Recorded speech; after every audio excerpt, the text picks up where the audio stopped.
welcome, yo, check. This is episode 6 of Liquor with Friends. I am Rickie Jacobs.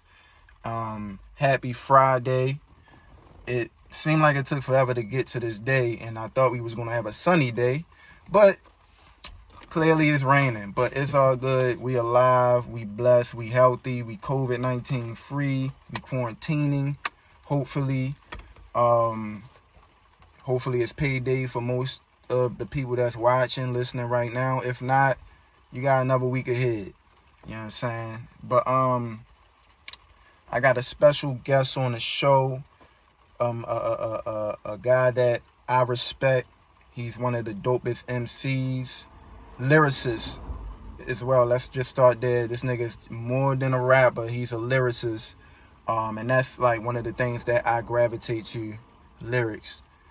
He's from Baltimore, East Baltimore to be exact, right? Most definitely. All right, but we ain't gonna judge him. You know what I'm saying? I mean, you know what I'm saying? All the best rappers come from over west, but we would draft him. You feel me? I'm just fucking with you, bro. No other than the humble savage, Jay Wyse. What it is, bro? What's going on, Rickie, man? Appreciate you having me. I appreciate you for pulling up on me, man. Like, I swear to God, and I'm not saying this in vain, you were definitely one of the artists that I wanted to have on the show and just talk to you and just get a little bit more insight of, like, what's going on and how you started and just where you came from, man, with this shit, man. So, I guess, we could start from the very beginning, man. Like, who is Jay Wyse? Humble kid from East Baltimore. Been through some things, learned a lot of things, and just blessed to be here. That's what's That's up. pretty much it. That's what's up. Now, when you say, like, you've been through a lot of things, because, when I listen to your music, to me, I feel like it has, and correct me if I'm wrong, like, I wouldn't say, like, you're a street rapper, but your music has a lot of street elements, whereas though you're from the city. You know what I'm saying? Like, so you've seen a lot of things. You're a product of your environment, but you had the mindset to be like, this shit ain't for me. But you've seen enough of it, whereas though if I needed like a guideline to like, what does Baltimore look like? I could get it off of you, like just listening to your music. You know what I'm saying? Like, I would definitely know, like, okay, this is like the roadmap. I can listen to Wyse and be like, all right, it's beautiful here, but a lot of bullshit happens. You know what I mean? And I'm sure, like, again, like I said, you experience enough to have that wisdom, and you can pass it down to your kids. You know what I mean? So they can be in a better position and live a more, I guess, healthier lifestyle. You know what I'm saying? So can we talk about like your childhood a little bit? Like, what was your upbringing like? What was your household like? So the household dynamic was a little bit different because I used to live with my grandmother when I was younger for a certain period of time. I used to live with my mom when I was younger for a certain period of time. I used to live with my uncle for a certain period of time. So it's been like a seesaw. My father got killed when I was 2-3 years old, so never had that growing up. Okay. My mother was in the streets a lot of my childhood. She was addicted to drugs. She's been clean for like 16, 17 years now. But it was a little bit rough, man. Back and forth, different households. Her on drugs, father dead. So that's how it was. So I would assume, like, because of her drug usage, it really wasn't a lot of, like, I guess, for lack of a better term, stability. So that's why you had to kind of bounce around from house to house to house. Yeah, it wasn't a lot of stability when I was young. Definitely wasn't. Okay. With that being said, would you say that with the circumstances that you had to endure, was there any type of love in your household? Like, did you feel any type of love? Yeah, the love was still there. Like I said, it's hard for a grandmother not to love you, you know what I mean? So yeah, that's true. Still got that love from there. Even down to my uncle, you can definitely feel the love. And even from my mother, you know, in and out, the love was still there. So I wouldn't never say I wasn't loved coming up, because I definitely was. Did it kind of like did that affect like the way you valued relationships, friendships, or anything like that, or even just from when you were going to school and stuff like that? Like, I can only imagine that. I mean, just, you know, with your father being killed at a very, very young age. I mean, you didn't even know your father, and just seeing kids, you know, their fathers picking them up from school, and then just seeing that void that you didn't have. Like, did it develop any type of like anger? I used to have to take anger management when I was younger. Wow. Yeah, like the way I am now. Wow. And the way I used to be, it's two totally different things. But yeah, when I was younger, I had to take anger management. I had to actually go and take anger management courses, classes and shit. So it definitely built up some anger. From, I guess, not having my father, from my mother being in the situation that she was in, and just a bunch of shit like that. I got 3 sisters. I'm the only boy. Coming up, 2 of my sisters used to mainly be with me, but my other sister was my older sister. She like a year older than me. Okay. She used to live with her father.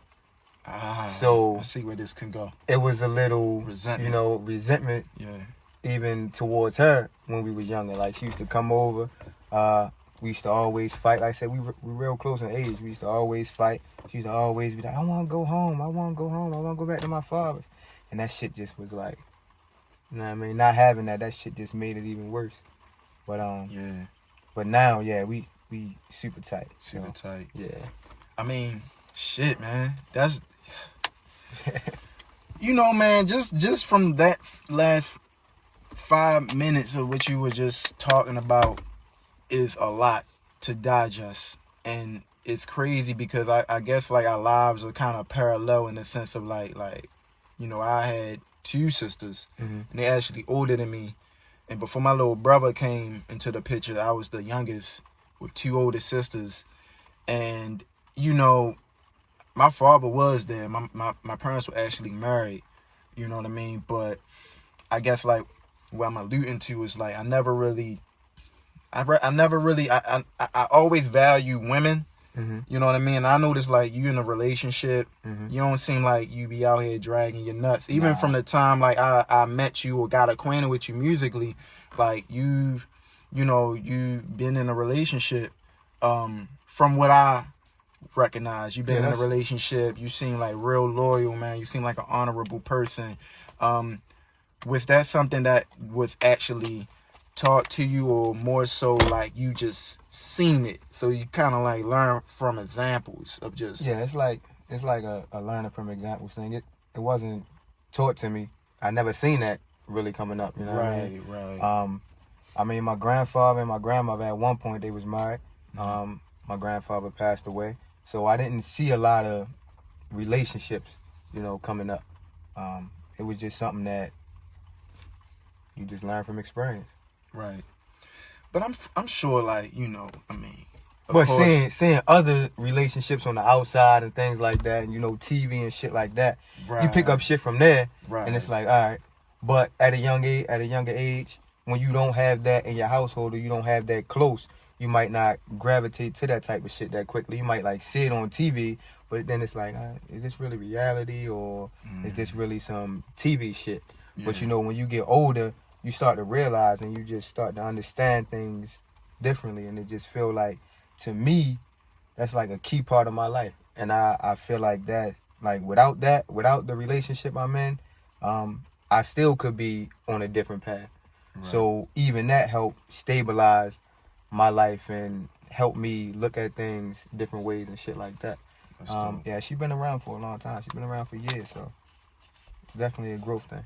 That's dope, man. That's real dope, man. And you can only kind of like reflect on yourself and just be like, damn, like I really got that shit. I really had these great people in my life to really like show me love and even walk you through the steps or whatever like challenges you had that you might have not know how to deal with at the time. And again, you learn from example, and you learn from other people's mistakes. Yeah. And sometimes, like, what I be saying, like, yo, mistakes is just as important as trying to be a perfect human being. If not more. You know what I mean? For real. Those Real mistakes mold you more than, like, the successes and things like that. Mm-hmm. Because you find out the repercussions, and you find out, you know, like, the path that you really want to take based off of the shit that you get from the mistakes that you make. True say. My nigga, man. See, this is why I always fuck with you, though, bro, because I don't know. If I can say this, like, just watching, like, when we were, like, on Twitter and shit like that, you always been about business. You never really came off as, like, stepping out of character for the internet. You were just really Jay Wyse, like, and nothing else. And there's nothing wrong with that. You know, a lot of people, I feel like, they say, like, you gotta have some type of, like, persona.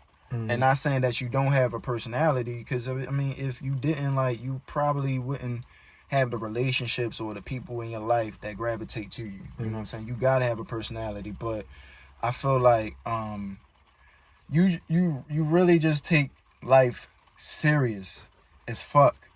Like, I've seen, like, I went to your listening session and shit, and you were just in there like, look, man, this is the music, fuck with it, and that's that. Even from, like, the time, like, yo, you used to be on Twitter just, like, tweeting your links to any and everybody. I And used to burn Twitter. Yo, when I first started music, I used to burn Twitter down. I didn't care who you were. I didn't care where you was from. I felt like I got some shit that you needed. Yeah. Regardless of who you are, your status, or whatever. I didn't care. I was sending shit to everybody. Nah. And you know what? I praise you for that. Now, me, per se, I was a little bit more conservative. I cared. Like, I ain't really want nobody to bitch me on Twitter or retweet and say, nigga, what the fuck is this? I cared about shit like that. So I was just like, yo, this nigga Jay Wyse, yo, he don't give a fuck, yo. He gonna tweet in it. And it'll be some shit like me and somebody talking. And next thing you know, you might creep just up be with in there. Right. I might just be in there. I'm like, nigga, this nigga. Care. But no, like, but your shit was dope, man, and you carry yourself with respect. You know what I'm saying? That's why, like, you deserve all this shit. Any blessings you get, you deserve that shit, bro. Cause I feel like, I don't know, man. Like, of course, like, I don't know you personal to just vouch for you on a sense, like, to just confidently say, like, yo, this nigga Jay Wyse wouldn't hurt a fly, or he wouldn't tell a lie. But I really just feel that way, just based off of, like, our engagements when we talked on Twitter, or when it was a listening session, or when you had the show. Like, you really just carry yourself with so much respect that I feel like, yo, niggas is not ever gonna play with your name. And then not even just that, like, you're a dope lyricist, man, and you've gotten so much better from the first time I heard, like, the first couple of songs you were putting out up until this point.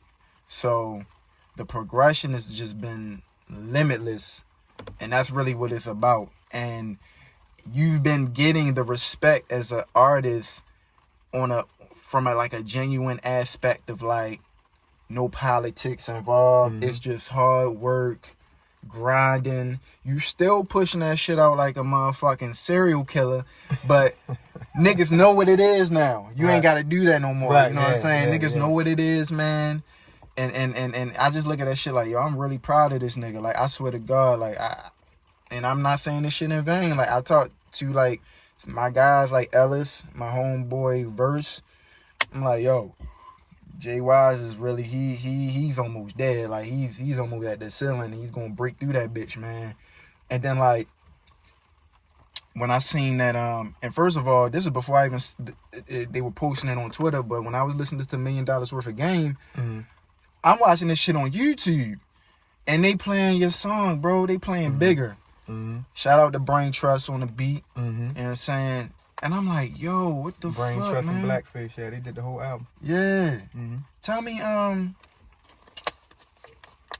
how did that start? Like, how did you even, like, get to the point where Brain Trust and Blackface is producing your entire project? So Blackface, who is Sean, that's actually like family. Okay. So I've known him for a few years. A few years now.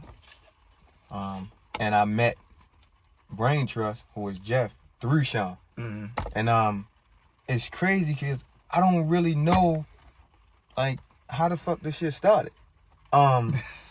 Yo, that's crazy. Damn, Sean had sent me like a beat or something that him and Jeff had did together. Mm-hmm. And me and Sean was just like, yo, we just need to lock in and just do a whole jump. So I ended up getting connected with Jeff, like I said, through Sean, and they was both sending me beats, and then that shit just went from there. Damn, man. That shit just went from there because Humble Savage, the first one, that shit dropped in 2018. So like it seemed like every time I drop a project, that should be like 2 years apart. Because before that, it was 925, and that was 2016. But anyway, Sean, of course, he heard Humble Savage, and he liked it. But nothing really clicked in mine, like right after hearing it. Like I said, that was like 2018. And then fast forward to, this shit had to have been around September of 19 is when we started like just working on that shit. And then we put it out this year in January. Okay. So that shit was like all organic. That shit was just that's the we best. gonna get in, we gonna put some work down. Yeah. We gonna all work together. We gonna engineer shit together. Jeff engineered that shit. Jeff mastered that shit. The graphics, they came from Moody, who is Devin Allen. Yeah, that's where the graphics came from. And that shit just gelled all together perfectly, man. That's a true Baltimore grown project. Mm-hmm. You know what I'm saying? And what's so dope about that, you know, I that shit just is so fucking clean, and like that shit is just peaking. It's like each week something different is happening for your project. Mm-hmm. You know what I mean? Like I said, from you just dropping it, and then like you're like, it's like you taking your time with every little piece of promo that you're doing for the project, even to the animated promo. And I thought that shit was really dope. Mm-hmm. You know what I'm saying? And that was like, Jeff again. Jeff did that shit, Brain Trust. So yeah. He made that shit? Yeah, he made that. What the fuck, man? How you... Crazy part is this was his first time fucking with that. And he just shouted through the group chat with me, him, and Sean. He was like, "What y'all think about that?" It's like, "Yeah, man, that shit dope." He was like, "It's my first time. I just started messing around with it." Flex. Yo, like shit is just happening for you because niggas is really believing in the vision. Mm-hmm. And that's you couldn't ask for that shit, man. Mm-hmm. Like that shit is dope. So like the song, and mind you, I ain't really get a chance to really bump it because nigga, I ain't had the $10 for the title, but I finally got, you know, my homegirl title shit. Oh, so shit, you know it's on SoundCloud, Audio Mac and shit too. I ain't know that. Mm-hmm. Well, I apologize. No, it's all good. I know it's love. It's all good. Yeah. When I get in the crib, I'm bumping that shit, bro. Cause Bigger, that shit is so fucking dope, man. Like, let's talk about, I guess, the concept behind that. Like, I guess the phrase you got on your shirt, bigger than any hood we claim. Mm-hmm. What does that mean? It's like bigger than where we come from. Yeah. You know what I mean? We all grew up however we grew up, whether it was down the hill or whether it was Park Heights. And it's just the mindset of us understanding that we bigger than any environment that we came from. Any circumstance, any situation, any trials and tribulations that we've been through, we bigger than all that shit. And if we stay focused and we stay dedicated and we just stay real and genuine people, then sky's the limit. Right. You ever thought, like, with all the accolades or successes and accomplishments, did you ever feel like once in your life that you didn't deserve that shit? You ever felt that? No. I don't feel like I don't deserve anything that I've ever gotten, whether it's good or bad. Mm-hmm. Because like I said, like I was saying earlier, even the mistakes groom you to be who you are ultimately supposed to be. So whether some shit happened that was good, whether some shit happened that was bad, I deserve it. Because I put myself in those situations. Yeah, it was written. I mean, it was written. Yeah. The craziest thing that like I've heard and I believe like Boosie, you know, he play a lot, but the shit he be saying, I really resonate with. And he was just like, man, I'm outside. I'm going outside, man. Like, I don't give a fuck. And he was just saying some shit like, you know, God know when you gonna die before you do. So I feel like I really believe in the concept of whatever happened was already written. You know, and sometimes I may debate some certain things that happen. Like me and my girl be having a conversation because she feels the same way. Like whatever happened was supposed to happen. It was meant to be. Or like, you know, God don't make no mistakes. But I think sometimes we kind of, we give God credit that he don't really, I feel like that it's out of, it's not really put on him. Like, we always question God when some fucked up shit happens to people that might not have deserved it, but we never really give credit to the devil neither. I think people kind of disregard that the devil is as powerful as you make him. Like, it's all perception, but I think, you know, unconsciously people don't really never think about that aspect of like good, bad, and the ugly. You know what I mean? Because like, you know, Baltimore is...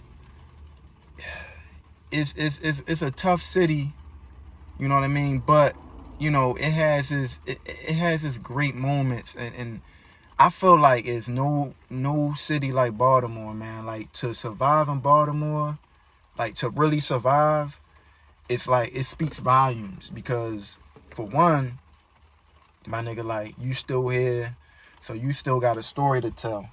You know what I mean? Now, how long you gonna be here to tell that story? Who knows? But you got a purpose, you know what I'm saying? And I feel like in your music, you really come on them records like, nigga, this is what it is, and I'm gonna tell it how it is, and this might be how it be in the future, whatever the case may be. I'm gonna tell my story. So with that being said, like, I know you really wanna, like, you have a higher expectation for yourself. But do you have like an ultimate goal, a purpose, and like a message of like what you're trying to get to people that listen to your music? And who are those people, whether it's the youth or, you know, people that are in like our age bracket? Who are you speaking to? Or are you speaking for yourself? I know I'm asking a million questions in one, but, you know, you can take the floor and just explain that however you feel fit. So, when I'm putting music together, ultimately at first, it's for me. But then, secondly, it's for like the masses. Because I'm not the only person that, you know, father was killed when he was younger. I ain't the only person that had a rocky household. I ain't the only person in a relationship. I ain't the only person that got 2 kids. I ain't the only person that been shot. I ain't the only person that lost his best friend. That, like, I'm not the only person with these stories. So it's my story, but it's so many people in this world that can resonate to what I'm saying. Like, I ain't the only person that grew up down the hill. It's down the hills everywhere, you get what I'm saying? So it's kids everywhere that been through those type of situations.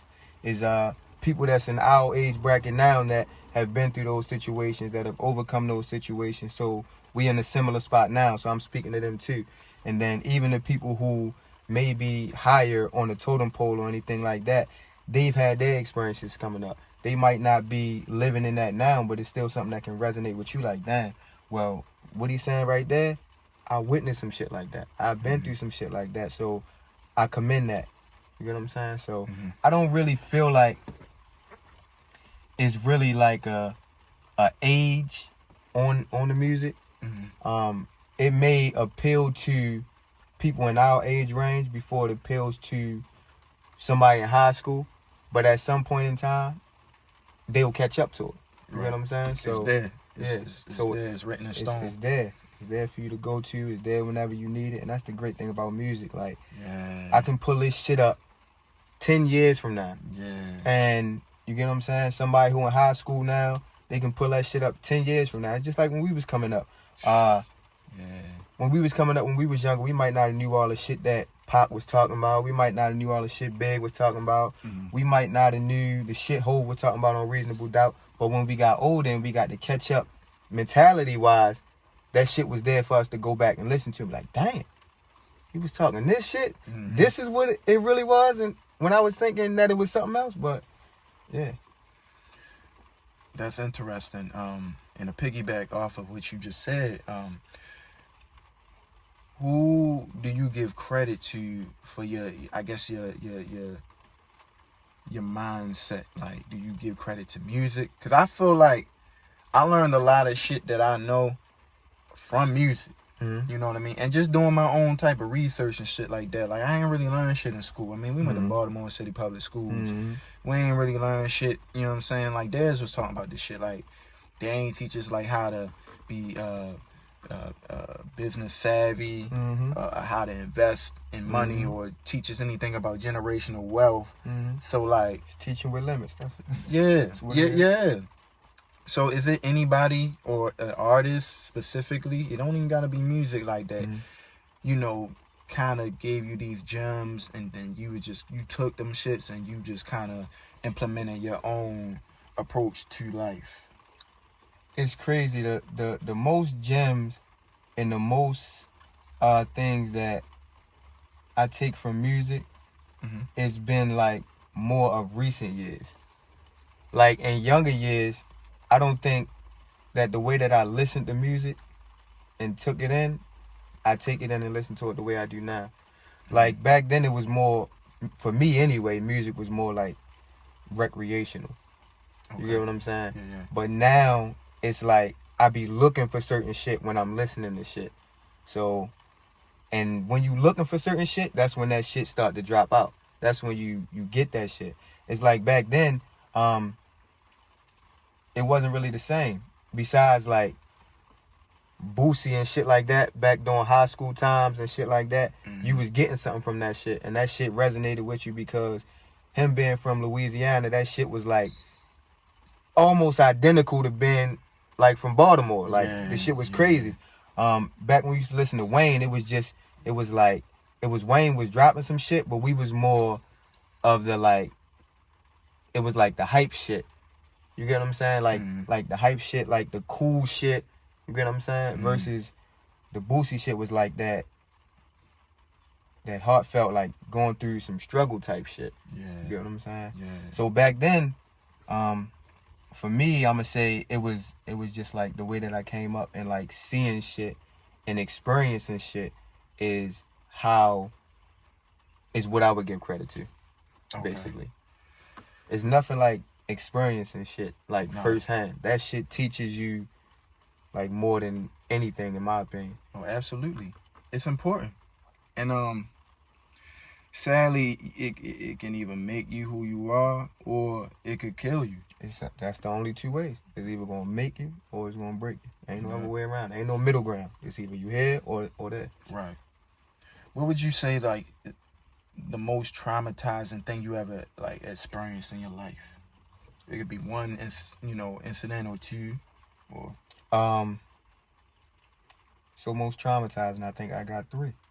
And it was like at a younger point in my life was my father being killed. Growing up without that.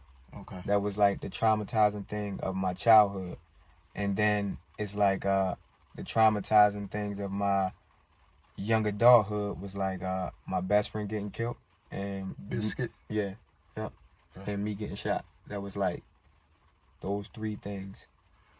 I don't know where I seen this at. I don't know if you did an interview before or you just tweeted it about getting shot. And this is when like I first you had the braids then, matter of fact. Yeah. Like, could you go back to that place or do you rather not? Like what? No, that's all good. So that happened in 2009. Okay. And if you look, that's why my lip is like this. Because I got shot twice in my face. And I got shot in my foot. That was like 2009. It was a bunch of shit going on at that time. You know, a bunch of neighborhood type shit going on. And that's how that happened. It was one night. As you can see, I wear glasses. I always take the motherfuckers off because I don't really like the. I wear glasses too, on bro. all the time and shit. So I wear them too. even back then, though, I was supposed to be wearing glasses, but I never wore glasses. So it was one night. Can't remember if it was raining or not, but it was dark and some shit had happened a few hours before, and then like I was just coming out of a hospital, and some shit that happened with some other people I got tied into, and that's how that shit happened. Like I walked past the alley, somebody was sitting there waiting and shit because they knew I was coming, because some people that was at the hospital got in contact with them. They was all there together, so they seen me, and that's how that shit happened. They was sitting, they was waiting, basically. And that was 2009, and then in 2010, which was the year after, is when my best friend got killed. Totally unrelated. Wow. The incidents, weren't tied together, and that was two traumatizing events from young adulthood, I would say. Yeah. And even those two situations, they definitely made me move different, and definitely made me think about shit different, and like just handle shit differently. Yeah. A lot of niggas do not. Once you get shot, man, like it's a wrap. Like here, like a lot of niggas is gonna definitely catch you and just finish the job, man. Like so. Damn, was you a father around that time? Was your first son born around that time? Yep. So my first son was born in 2008, and that shit happened in 2009. Jesus. Yeah. Jesus. Now, I'm glad you made it out that motherfucker, shit, bro. Definitely. Like, for real, because a lot of times, man, when you get caught up in those type of situations, even if you survive it the first time, and niggas get word like, oh, yeah, they try to come back, you know what I mean? Especially if you in that environment and you in the neighborhood, you easily accessible, like. So I'm just glad, man, like you progress from that, you know, and I get it. You ain't even gotta go into detail. Now, like with you losing your best friend, and this is like a best friend from like childhood. Like, how did that change you? Like, what, like, do you sometimes like go back and just reflect on like if he was still here? Yeah. What would shit be like, or where? I mean, like, what was your like responsibilities? Because I mean, like, again, I think what's important for like black men and our relationship with one another, like, I feel like we need to really like focus on being a little accountable. You know what I mean? And like holding others accountable as well. You know what I mean? So. I don't know, what his lifestyle was like. I mean, if you could speak to, like, y'all relationship, what type of person Biscuit was, and because I feel like anybody that and we are different. We all got friends that got different lifestyles and shit like that. Like, could you speak to, like y'all relationship and what it was like? And he was like, honestly, he was one of the best dudes that I've ever met in my life. Like, he was real genuine. And if he fuck with you, he fuck with you. It's like no other way around it. Like, this nigga will fight for you if you won't fight for yourself. That type of shit. Like, he ain't really play no games when it came to his friends. Like, he really, if he was your friend, he was your friend. Just like bottom line. He was a father too. He was a good father. He was just a good dude, like a genuine dude all the way around. And I'm just glad that I ever got to build a relationship with him. Right. Like, I'm glad to have been able to meet him and be able to be friends and actually say that was my friend. Like, if he was here today, like, he would be one of the most genuine dudes still that I've ever met. And that happened in 2010. It's 10 years later. And still feel the same way. That's what's up. Do you ever feel like, I don't know if, how deep you into like spirituality or even religion, do you feel like once like we lose our like loved ones, do you feel like they're gone, or I you feel like I don't feel like they gone. No. Okay. I don't feel like they gone. I feel like it's always a piece that'll always be there. Like maybe physically, of course. Right. But like as far as like spirit, I think it live on. Right. I think it always live on. So, and I think even sometimes you'll have encounters. Yeah. Like, do you dream? Do you dream about them? Yeah, I've dreamt about them a lot of times. Yeah, been in my dreams a lot of times. And it's crazy because you know how them dreams is. Like when you was younger, you might dream that you had this and had that, and then you wake up like, what? And you looking for it. Yeah. It's like that type of thing. It's like you will have that dream, then I just wake up. But at this age, I'm not waking up looking for him. You know what I'm saying? I'm waking up like, damn. Because once I'm woke, I already know he's not here. Right. So, but yeah, he definitely be in there. That's tough, bro. Sorry about that. You know, regardless if it was 10 years, it could 20, 50 years 10, from now, 20, man, it 50. don't even matter. Like, When you you can mourn as long as you want to, man. Like, that's the most underestimated, like, part of life. And people think you supposed to get over that shit. And yeah, life goes on. But, you know, don't nobody like deserve the privilege or right, not privilege, but nobody has the right to take somebody else's life. You know what I mean? So rest in peace to Biscuit. You definitely, you know, that was one of those things that you were loud about. You were definitely loud about. Like you kept his name alive. So I know he means a lot to you and was a very like important piece in your life. You know what I mean? So yeah. Shit, man. So like let's rewind a bit though. Anger management. Like what was those sessions like? Cause I always thought I needed anger management. You know what I mean? But I feel like I'm always cool for the most part. It's just like the layers people kind of break through. I'm not like a hothead.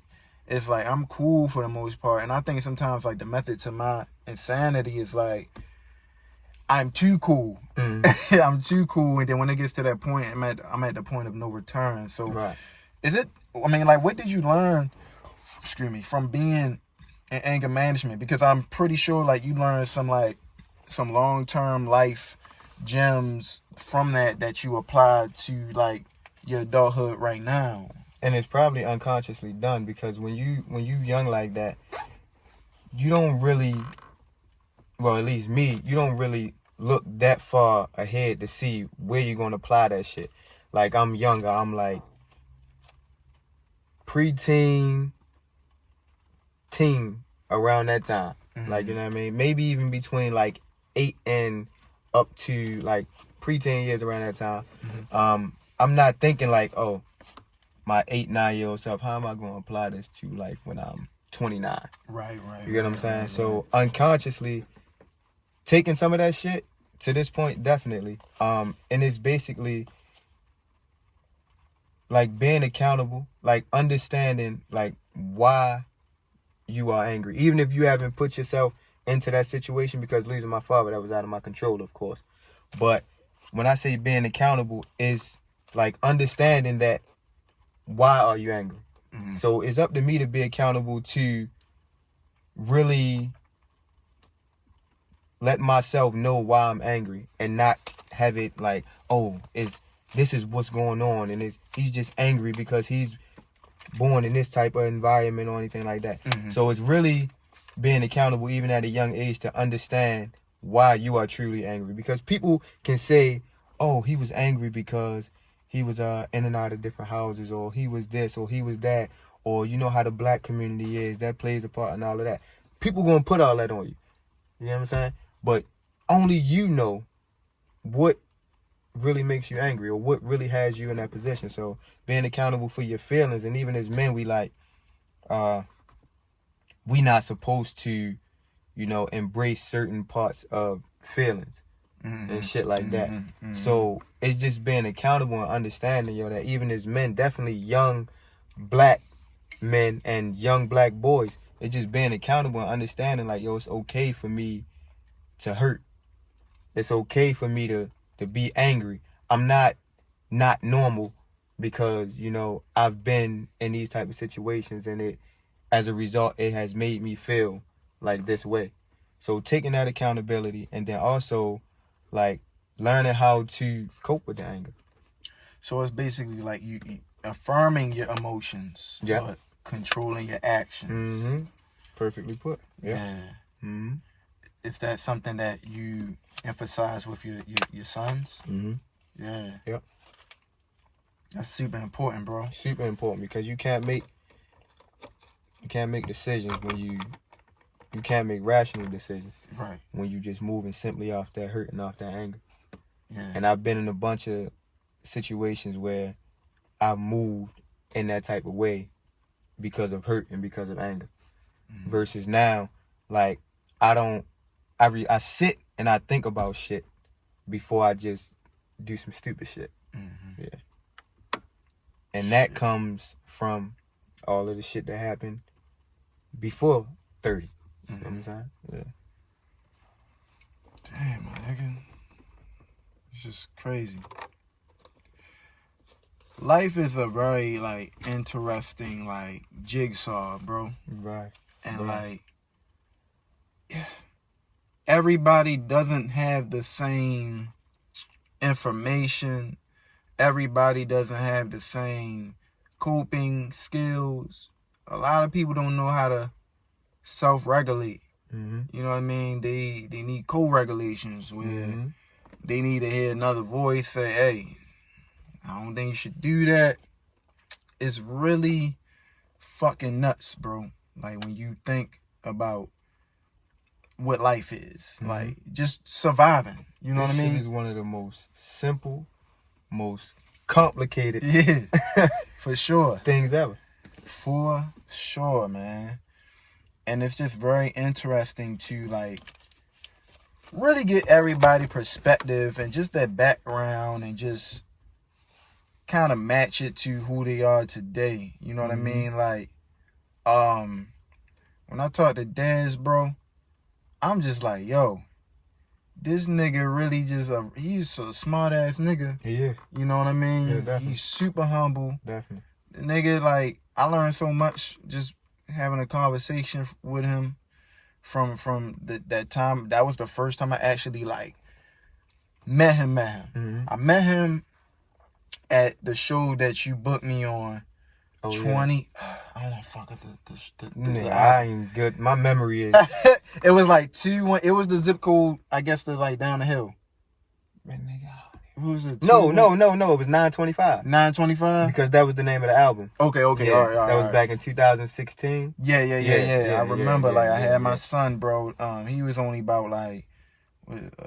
He was only about like 4 years old. I took that nigga everywhere I go, yo. Shows or going to somebody's event. He was with me. And you booked me for that shit, and that's when I met him. And then just from that, the first encounter, you know, that the energy just felt right.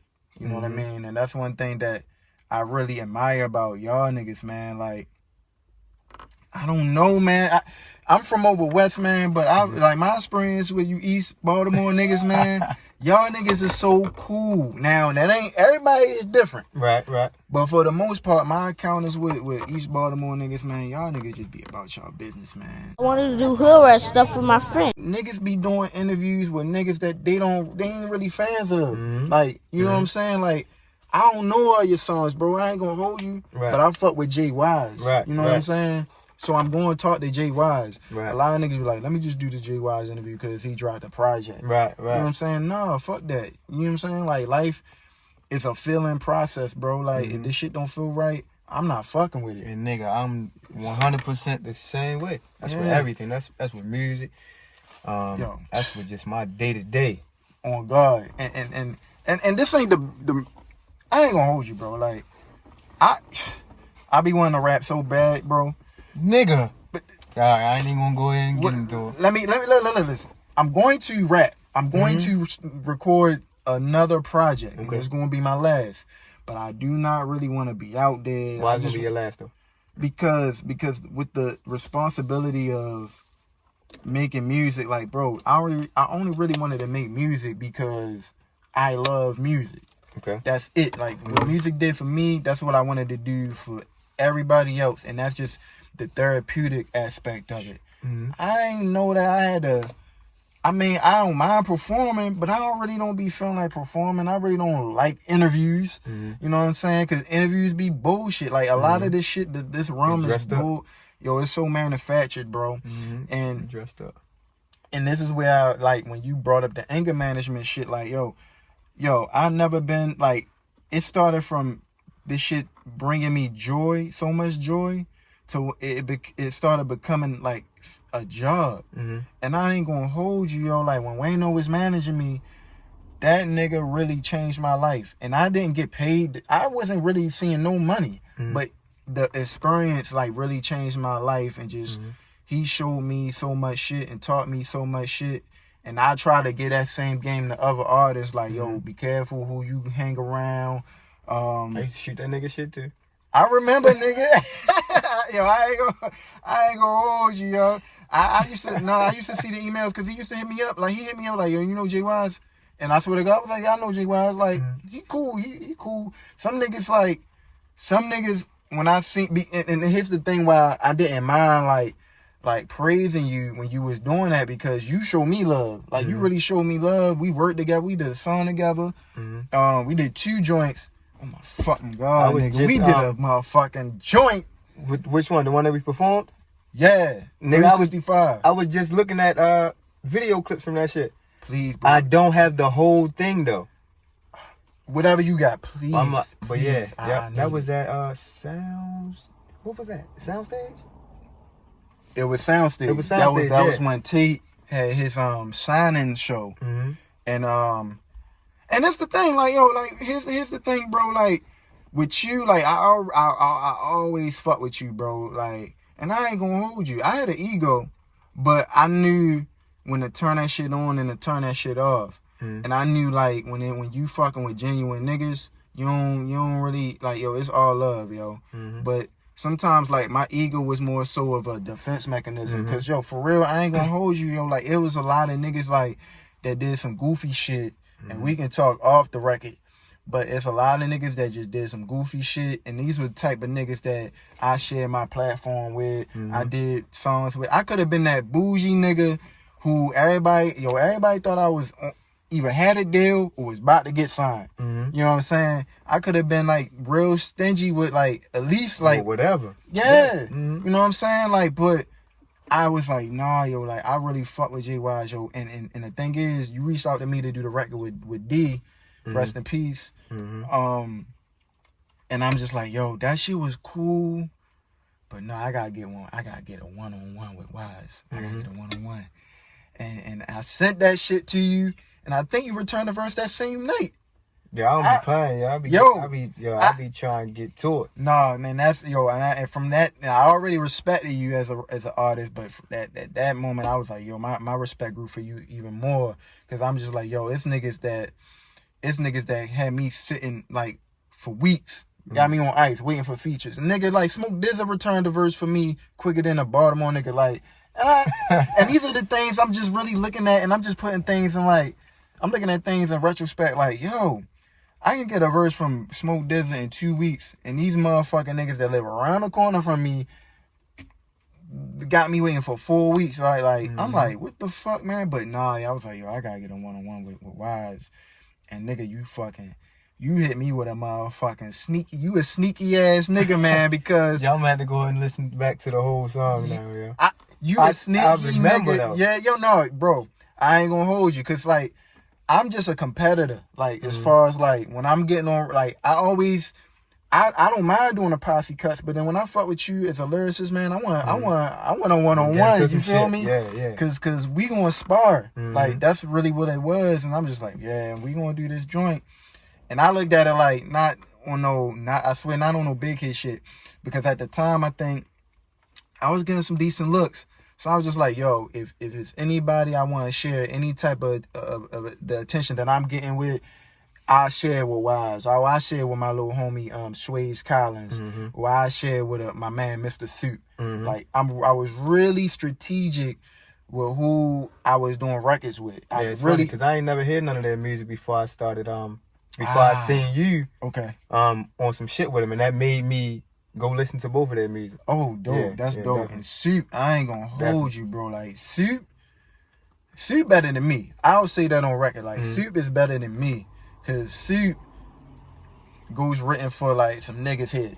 And I mean, like it's some niggas here that aren't really rappers.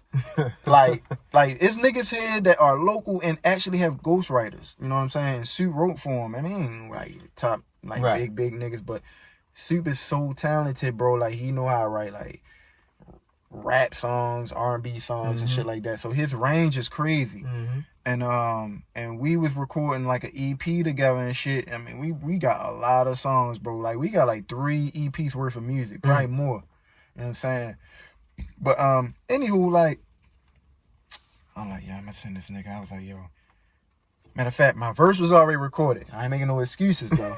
But I was just like, yo, my verse so good, yo. I'm good. I ain't worried about shit. I'm good. Like, then you return that bitch back, and I'm like, this motherfucker nice, yo. Like, I ain't never hear you spit like that. Like, well, you spit, like, you rap. I heard you rap fast on a record, like, that you sent me and Dave, like, y'all niggas really can't fuck with me. I'm OG. Yeah, so I knew you could do that, but you did it again, and, like, you was just on something like, nah, nigga, like, you probably was looking at me like, nah, nigga, I'm gonna get this nigga. Yeah. Not even. I'm gonna get this nigga, man. Like, cause I thought I was the best, yo. Not even necessarily like I'm gonna get this nigga, but like, I'm not gonna let this nigga just get me. So you know what I mean? Even this shit gonna be balanced out. I ain't about to get on here and I'm about to come on. And there's some niggas that listen to Rickie, and I'm about to come on. They like, oh no, I'm about to turn this shit off now. That shit ain't about to happen. That I know that couldn't have happened. I can't let that happen. You came so hard, you nigga, so hard, bro. I had to put a third verse on that bitch. I just had to. And like my third verse wasn't really like as good as my first or as good as yours, but I just had to just do something, bro, because I just ain't want the landscape to be like, oh, this nigga Rickie, oh damn, this nigga, what is with this nigga? But that's the look that I just wanted to, I still wanted to share the look. You feel what I'm saying? Like, I didn't mind none of that shit, bro, because it wasn't going to be no type of shit where it was just for the music. I ain't regret that shit. Like, that was a dope-ass fucking record, yo. Like, that shit was dope as a bitch. And then, I'm going to go find, I'm putting that link up today. Please, I'm putting bro. the link to that song up today. I'm going to find that shit. Okay. Because, your bro. And then, again, like I said, it been love. I was like, all right. I know it's about to be mad motherfucking niggas at this tape show. Definitely. I was like, yo, I'm going to bring, like, if any, you know what I'm saying? I did a couple of songs with niggas here. I got to get, me and Wise got to do that shit. Me and Wise got to do that shit. That was definitely love. I definitely appreciated that. Oh, no, bro. Nah, bro. You got that shit, bro. Because, my ultimate goal, man, wasn't, I mean, again, when I started, I was all about me. But then once I've, like, started getting a little bit of notoriety, I'm like, nah, I ain't the only nigga here that got some shit to say. And I really love this city. You know what I mean? It's a hate-love relationship, but I love the city more as far as, like, representing, like, who we are and shit. And that was really, like, that was my goal. Like, and I don't know where the fuck that shit might have, where it was going to take us, but I was willing to take a risk and be like, nah, yo, I gotta let niggas know, like, I ain't the only one. At least for the demographic I was speaking to. You know what I'm saying? I'm not going to make it seem like I was the only one. But the demographic in my fan base, I'm like, nah, we got some niggas here. We got Suit, we got Swayze, we got Wise, we got fucking, we got Verse. I mean, I never really did music with my man like that. But I will always promote it whenever it was time. You know what? I think I ain't hear his music before I seen you either tweet it or retweet it or something either. So that's 3 right there. Yeah, definitely. Yeah. And that's just, that was the plan though. Like, that was the plan the whole time. Because I look at it like this, bro. When you when you just being real, when you just being genuine, now you ain't owe me shit. You know what I mean? Like you ain't owe me your life or nothing like that. Or and even with them, like they don't owe me shit. But I look at it like, yo, my success is your success. Like it's more than $1 million. It's more than $1 billion out here. Yes. I'm not greedy about this shit, bro. It's only the strongest survive, and that's where like insecurities come in. Like any nigga that try to play with you or just don't try to give you a look or give you half the look or give you a little bit, it's some underlying reason as to why niggas is doing shit like that. Because they don't want to give you too much. I don't give a fuck, man. Like if niggas say like Wyse killed Rickie Jacobs, so the fuck be it, nigga. I already like did what I wanted to do. We made a good record out of that. And that's just really what it is, man. And somewhere down the line, Wyse could get a deal with Interscope and I'll get on a skit or some shit like that. I don't fucking know. Skit, or I'm just in the studio. Some records. Yeah, something like, you know, I look at it like that, man. I mean, you get back what you put in. And I realized that at a great time in my career, when I was working with Wayno. Because when I was working with Wayno, I was like, oh no, I'm unstoppable. You feel what I'm saying? So I'm definitely gonna give my people here some looks. You know what I mean? And you know, it's some regrets in that journey, but you know, I learned a lot. You feel what I'm saying? So yeah, man. And then like I said, man, like it's just a lot of phony shit, bro. Yeah, a lot of phony shit. And I ain't gonna speak to that much, but. Niggas just did the silliest shit for no reason, and because it didn't really get niggas that far. You know what I'm saying? But it's always gonna be some shit like that. Yeah, and that's what people always tell me. Well, that's how the industry is. I'm like, yo, true, but it doesn't have to be like that here. Yeah, definitely. You know? Yeah, I ain't justifying it at all. It's just that it's like, yo, it's just like with everything, with music, outside of music. I just always be like, it just is what it is. Yeah. Like, it just is what it is. You gonna have some shit that's just gonna happen. You ain't gonna like it. You ain't gonna have no control over it. Yeah. So it just is what it is. And I try to have that approach with everything. Yeah. Like, I can't let that shit sit on me and weigh me down, you know what I mean? That's true. And I think that's probably what happened to me, bro. I mean, along the side with, like, you know, me and Wayne, that's my brother, bro. Like, I am 1,000% confident if I can make a project, I will make a project, send it to him like, yo, what's up? Can we do something with this? And he'll be like, yo, let's talk. Let's talk next week. Put something together. Yeah, I ain't even worried about that shit, my nigga, because we still communicate. You know what I mean? So, but that's the best, yo, when shit just not forced. Yeah, man. You know what I mean? I don't like no force shit, man. And I never really been about, again, I never really been about just getting niggas, working with niggas for the sake of like, this nigga is buzzing or, you know what I mean? This shit's going to benefit me. Now, don't get me wrong. When I started, I was thinking like that. But then when I got the big niggas on my records, and saw that I didn't really get any results with it, I'm like, nah, I need to just do what feels right for Rickie. You know what I mean? I mean, like my first mixtape, bro, I had the nigga Rotimi on that bitch. Now what's crazy, Rotimi then wasn't Rotimi like now. Okay. But it's just so crazy looking at like niggas' progression and just seeing where they at now. I had Rotimi on that bitch. You remember Two Pistols? I had Two Pistols on my first mixtape, bro. Time. And Rotimi. And it was an artist from Baltimore by the name of Wordsmith. But then Wordsmith was fucking shit up on the underground level. That name. Yeah, I know that name. Can't really pull out the music out my head, but that name, yeah, definitely. Yeah. I had Wordsmith, Two Pistols, Rotimi, and I mean, you was really moving though, nigga. Huh? You was moving though. I was trying to, You bro. was moving though. I had a point to prove, man. Like, I remember I first seen your name come across. I'm like, what the fuck is this nigga Rickie?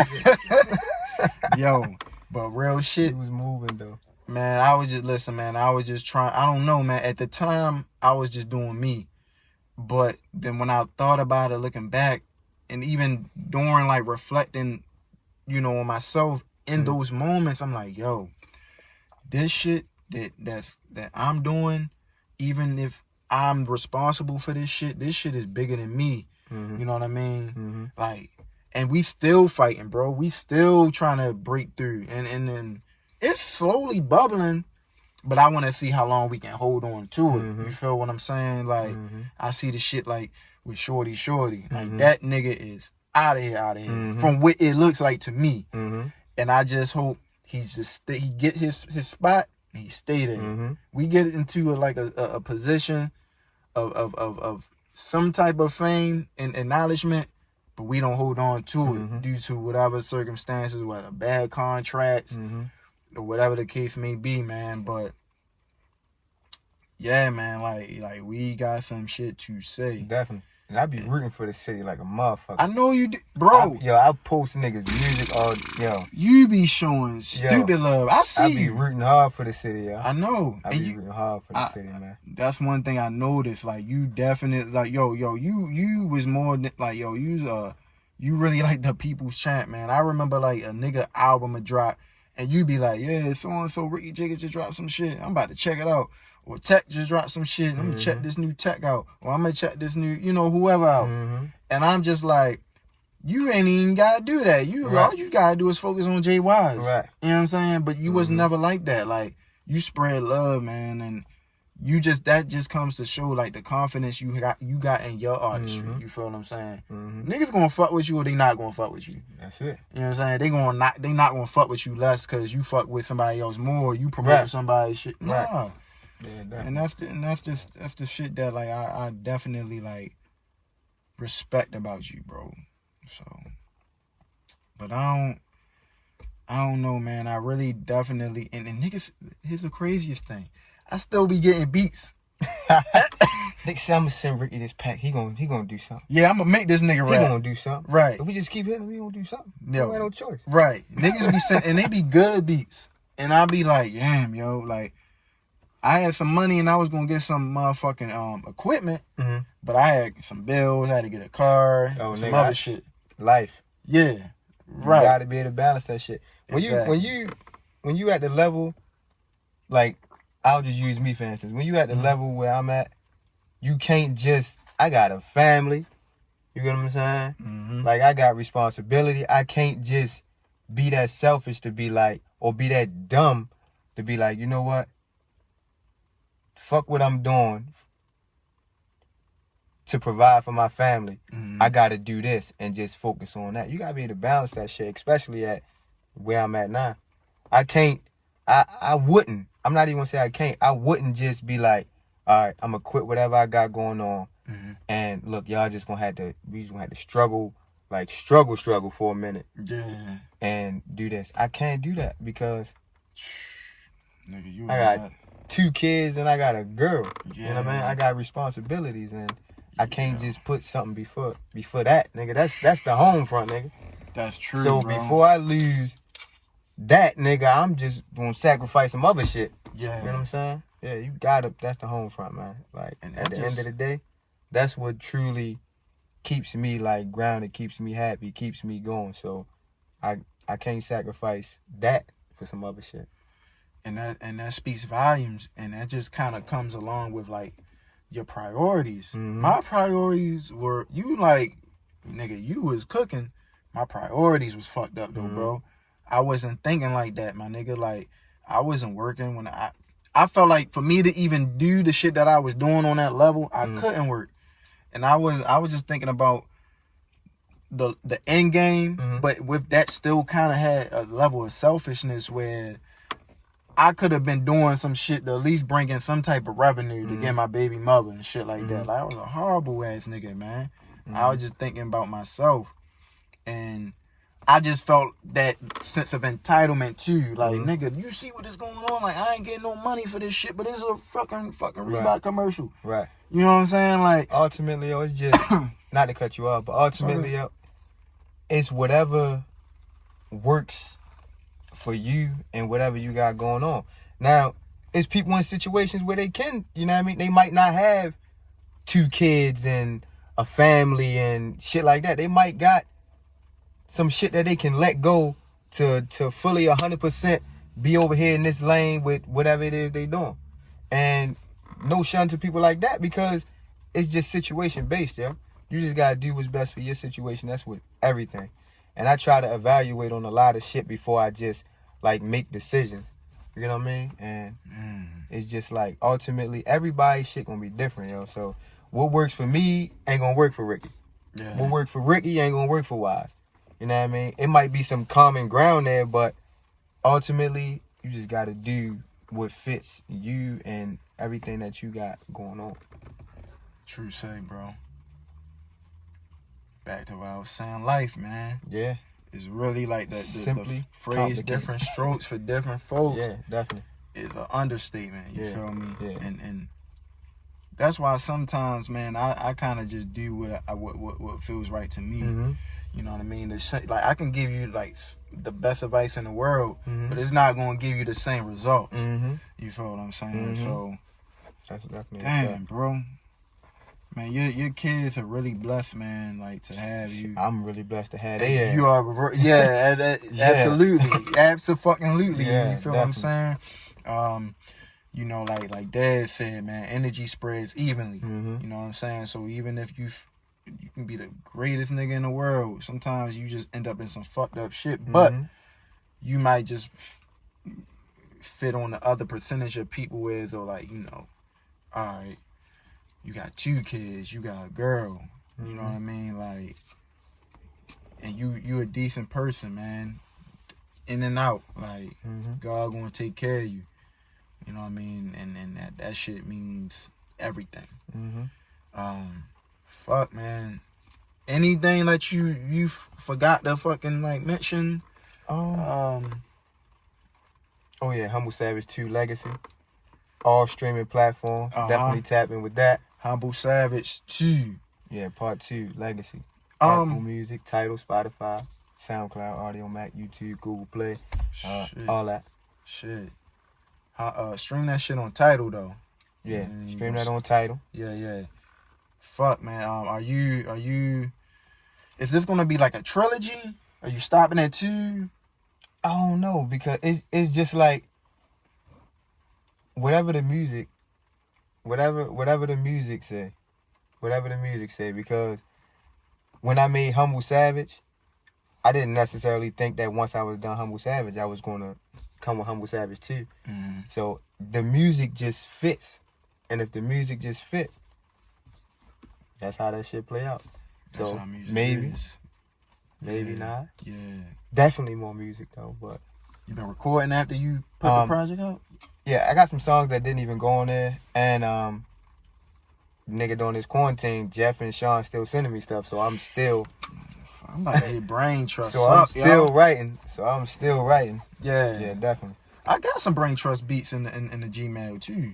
Yeah, Jeff a good dude, man. Yeah, Jeff is definitely a cool motherfucker. I was telling Ellis, man, that nigga, he like the motherfucking Baltimore Alchemist for real. He's so dope, man. Like, he's so fucking dope, yo.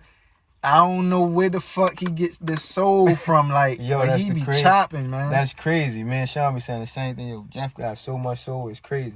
But I don't know if you heard the Not Safe for Ears podcast. Jeff wasn't too familiar with like rap music like that before he was in college. That's crazy. I see he play the guitar and shit. Yeah, so that's like, and that it's not a very short span of time, but it's not a very long span of time for him to have it like he got it. You know, And he's a natural. Like, that shit sound again organic. And damn, yo, where did you record at? Did you record with them? Damn, yo. Yeah, we did everything together. You really got like the fucking like, you got the treatment, yo. Yo, and it's crazy because that shit just came together like it's no force shit, yo. No force. That shit just was like, and it just came together like that. My fucking album cover, like, Devin shot it. Yeah. And The back cover too. Yep, that's both. Yep. Niggas did that. Devin got both of those. Nowadays, the back cover really for Instagram. Yeah. Back cover don't really get a lot of love. Yeah, it don't. Yeah. Yo, you should change that, bro. Like, make the back cover the front cover. Like, do some type of like way do it in a way like you can put the track listing in the front, but make it look cool. I don't know, man. Like Jeff. Hey Jeff, this is what we need to do. then Jeff, shoot some shit through the Gmail. That's so dope, man. Hey, so all right, so if I can request anything, please, can you? All right, please, because Brain Trust is like, he produces for Ellis. Can you do a song with Ellis? This is crazy. Me and Ellis been already talking, and he actually shot me something that I did not get to do. Oh man, He shot me something that I did not get to do. But I was talking to Jeff. It probably was like 2 weeks ago now. He was like, "Yeah, Ellis just hit me. He want to do a song." I'm like, "Yeah, definitely." So it's definitely been in talks. It's been kind of hit and miss, but it will happen. All right, cool. So I can say that. All right, cool. Okay. All right. Yeah, please do that, bro. Cause it's like now, like for real, this shit is like fantasy draft for me. Like it's like niggas I want to see work together. Like you and Ellis, you know. Now that I see y'all got the Brain Trust connection, and you and Al Great. Joe, Al, my man, yo. That's my man. I seen you post on Instagram that's my favorite that's fucking your favorite rapper. That's my favorite rapper, bro. Al, and I was saying that when I was hot. I was like, that's my favorite fucking rapper, bro. I can count on my hands how many features that I have. Like I don't have a lot. I don't have a lot of features. I had you on a song, D Dave on a few songs. I had Al Great on a song, Dead World. And it was actually on Sway, on MTV Rap Fix when they was doing that shit. Yeah, so I got a song with Al. Got a song with Dez. I got Tech on a song. I seen that. Me, him, and Dez did.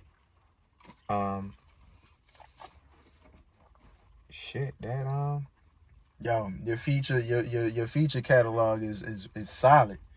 Like, and they all real niggas, man. That's one thing about me. Yo. Like I don't be with no force shit, yo. Yeah, man. Like I don't be with no force shit. If I am writing some shit and I'm not gonna fill all the verses out, I gotta have somebody that I feel like is gonna do this shit genuinely and is gonna provide some shit on here. Yeah. Damn, man. Yeah.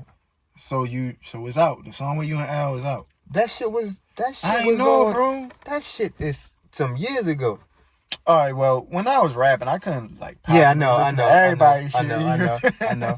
But I'm gonna go listen to it. But you know, Al be on his Yeah, I don't know if I should say Al be on his Rickie shit or Rickie be on his Al shit. But niggas like to be we on both their on that retirement shit. No. But you know what's so funny, man? Cause I was talking to Al like, yo, Al. And this is so fucking, it's the irony of it all is because, like, the conversation I was having with Al, niggas had with me, I was like, yo, Al, you need to, like, do some shit. Now, here's the thing, right? This is why I pressure niggas to come out. If I don't rap again, I can honestly say, like, I did the unimaginable, like, a lot of shit that I did wasn't on my bucket list, but I did it. So I can stop and be like, yo, I'm satisfied with what I did, my nigga. Like, I was in the city paper a couple times. I was on the Baltimore Sun. Wayno got me the Reebok shit. I remember that city paper shit. Yeah, like, I didn't even, like, yo, bro, I'm just making music, bro. Shit too. I'm like, yo, this nigga, the fucking Reeboks, what the fuck? Bro, that same year, listen, Wayno was fucking with me, man. I got, like, when the city paper was doing, like, the best MC or best restaurant. I got that shit in 2013. And I'm just like, yo, I wasn't even aiming for that shit, my nigga. Like, so, like I always, like, again, the ceiling was always high, but I never really had expectations of what the fuck I actually wanted to do, what I wanted to get out that shit. I just only thing I just wanted motherfuckers to hear what the fuck I had to say. And then once niggas heard what I got to say, I started spreading more love. I don't really got that many features, bro. Like, a lot of it, I mean, once you put my shit all together, like all my motherfucking projects, I might only got like, I put like 5, 6 projects. So I probably only got like 9 features out of 6 projects. Nigga. But all these niggas I fuck with, these are my niggas. And that shit is like the same for me in my Yeah. body of work. Like I don't be real feature heavy. It don't be like, oh nah, I don't like doing songs with niggas. It don't be on that tip. It just be on some like the shit gotta fit for me. Yeah, like you were saying a little earlier back, like I don't be with doing no shit, no clout shit. Right. And that type of shit. Right. So if I don't feel like the shit fit, I ain't about to just try to be on no forceful shit. Like just to get a nigga on a song or just to have a certain look. Like I don't. Nah, fuck all that shit, man. That What's for you will be yours. You feel what I'm saying? Definitely. Whether you do this feature, that feature, it don't even. How I looked at it, like my approach to a lot of projects was like, all right, each project I got a story to tell. These features are here because they got to help me tell a certain part of the story, and that's just it. That's just it. Like I can just have a real conversation with Al. We be talking, and I would just be like, I want you on my next project, bro. I fuck with you. Al hit me about bigger. Al hit me like, I can't say exactly what he said. I can't remember. I can go to the message, but he hit me about big, and he was like, yo, this is one of the best songs I ever heard. Bro. So coming from an artist that you got respect for, it's like, all right, that shit really, it really means that shit really hit me. Yeah. And I'm gonna get Al out of retirement too, though. Get y'all niggas on y'all. I'm coming. I swear Michael to Jordan with the Wizards. Yo, nah. I'm gonna average more than 20. It's like, nah, I'm fucking with you. No, real shit. Like, no, Yeah. I still can rap. Because sometimes I just be listening to beats and I be rapping in my head like, damn, yo, I could. Bro, I promise you, I'm gonna come out with something. All I'm done. I'm done. But with that, I gotta get you on there.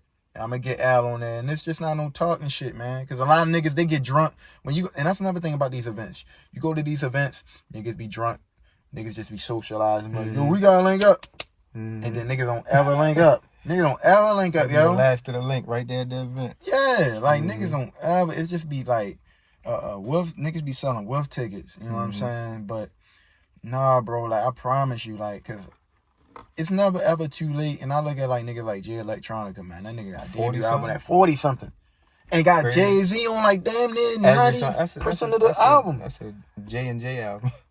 Yeah, and that's a flex. So it's just like sky's the limit, nigga. I'm not really in no rush. It's gonna be here as long as I'm breathing, man. And once I get this equipment, it's fucking on, man. And I know people gonna fucking love it. Like I ain't gotta do no show. It's just gonna be good fucking music. Just listen to it, man. Yeah. You know what I mean? But I ain't done. You did a virtual concert and it was fucking dope, bro. I didn't watch the whole thing, but I watched a good portion of it. Like this shit was dope. You had the mic, you had the backdrop. Yeah. You know what I'm saying? I was like, yo, right up in the living room. yeah, man. Like nigga, the shit sounded good. It was clean. You know what I mean? You don't really get the best quality when you recording on live and shit. Yeah. That's the disadvantage that you got with the the virtual performances. But that shit was still dope, man. Like, bro, like please, man, don't quit, bro. Nah, that ain't in the plan. My nigga, That cause ain't in the plan. like I be looking like, yo, I really stopped rapping before I was 30. Like when I put out not Die Brilliant. Remember the Smile. Shit, that shit came out in like 2013. Nah. I got 13? I think no. Maybe 16. Oh no. 15 to 16. I was about to say not 13. Yeah, not 13, because I was still cooking some projects up. But like 15, 16. So that was 5 years ago. 5 years, yeah. I was like 29 at the time. So I think I stopped at 29. I'll be 34 this year. Bro, I got niggas, man. Like one thing, like I'm blessed. Like I got great relationships, friendships. Like you, my girl Cheyenne, Ellis, Al. I get any motherfucking verse that you want, bro. Right, yeah. I can get any verse I want. And what's so crazy, like I talk to these new niggas, and I just be talking to them, and they be like, yo, I know, when I was a little nigga, like I be feeling old as shit, bro. Yeah. But they embrace me, so Man, watch, yo. Trust me, bro. Like, All right, I'm watching.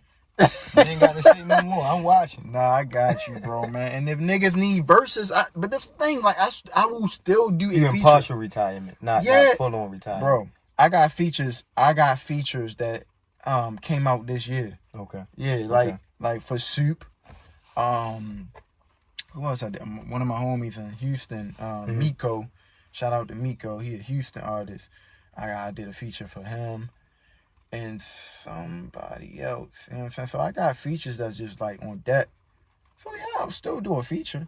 That's really my goal. Yeah, I'm really gonna flex on the features. Like nigga, like I don't know. Like that's the one thing you can't force either. Like that mystique of like this nigga who is Rickie Jacobs, you know, he's just doing these features, but like that nigga ain't put out a project in like 5 years, but the niggas is still hitting him up, type shit. That's really kind of what I want my narrative to be. But I can't force that shit. Like that's out of my control. Like niggas gotta just reach out to me. Once you keep on doing them, motherfucker, you be like, you know what?